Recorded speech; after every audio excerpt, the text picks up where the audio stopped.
Hello everyone, in today's video I got to present you a Blender add-on I've recently made. So basically if you're here probably an advanced Blender animator, and if you're using motion blur or aka vector blur in your scenes, you encounter a problem when you have a camera switch or a camera cut, like here for example. So in my case it's frame 64 and 65.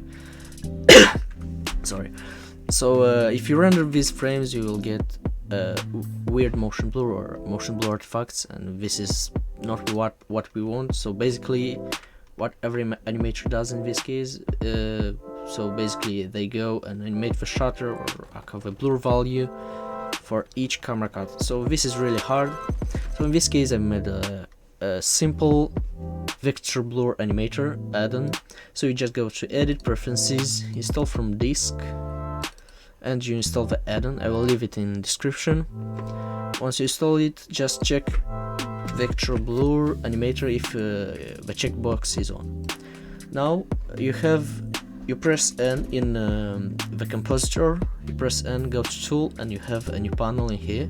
You will have the same panel if you go in the 3D viewport in tool. In here you will have the same panel.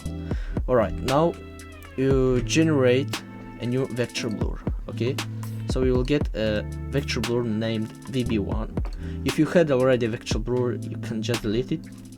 Now connect image with image, depth with Z, and vector with speed, and connect with file 1 with composite and viewer.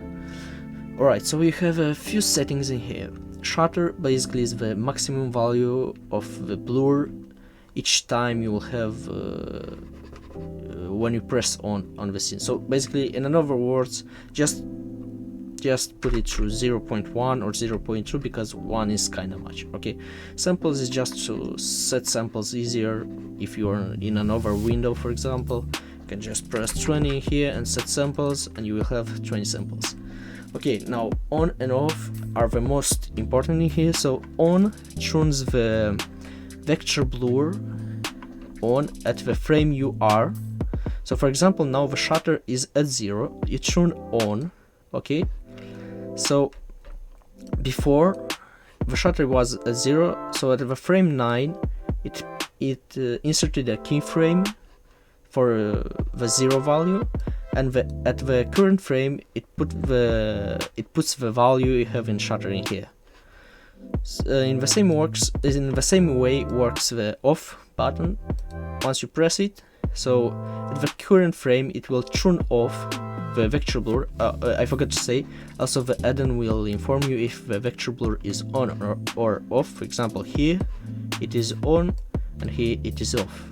So the off button will turn off the vector blur at the current frame, and at the previous frame it will be on. Okay, it will just set a keyframe. So it was before at 0.1, so it just sets a keyframe. Now how to use it for camera cuts? It's really easy. For example, in here I have a simple camera cut. Okay, sorry. Alright, so you have a camera cut in here. Okay, you go just to the frame which goes before the camera transition happens, the camera teleportation. Okay, for me it's 64. You turn on. Sorry, if you have a vector blur, in my case I have vector blur off, so let's just clear it. Basically you go in the beginning of the scene, you press on to have motion blur, and you go before a camera cut happens, and you press off. Okay, so at this frame it will turn off vector blur, and at the previous frame it will have it at on. Now to turn it on again, you just go to the frame where the camera cut already happened, you go one more frame forward and you press on. So here it will be on and here it will be off, because before it was off, so we'll just set a keyframe as it was before. So it's really simple. With only 2 buttons you can very quickly animate the motion blur. Okay, so you have another buttons in here. So clear will clear the keyframes for the specific vector blur you have. So if I press it, right, all the keyframes for this vector blur will be deleted.